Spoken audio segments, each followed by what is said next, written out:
Welcome back. We've got another progress report for you. We're doing really well. We've got some visitors on the land today, as you can see there.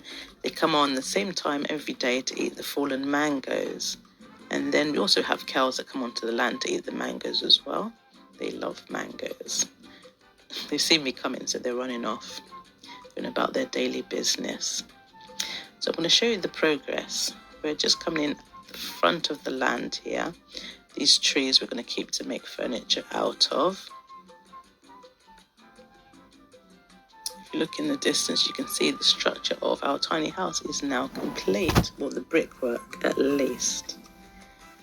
It's going to be set in a beautiful location. In the background is full of mangoes and orange trees. I'm going to take you back round the back. I'm just walking around the back here, and all of this building is going to be knocked down, and we're going to make our beautiful garden here. If you have a look at the structure of these buildings, there's nothing much to them. It's very derelict, and it's the same condition as our tiny house was in before we decided to renovate it. But we've now put on the tops of the doors, tops of the windows, and the slopes ready to receive the roof there, as you can see.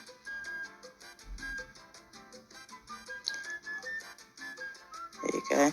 And also we've done the hallway as well. You can see right through to the front there. If you look at this building, you can see these holes in the wall.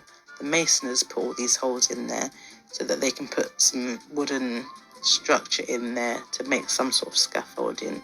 As you can see at the side of the building here, they've done the same thing.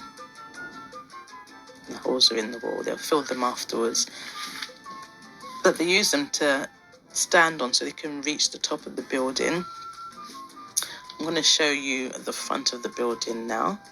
So the next step will be to lay the floor after this. Actually, we're going to clear up, but at the moment there's all mango trees and fruits and all sorts of things growing inside of the house. So we're going to clear that out, but I'm going to give you a look at what we've done so far.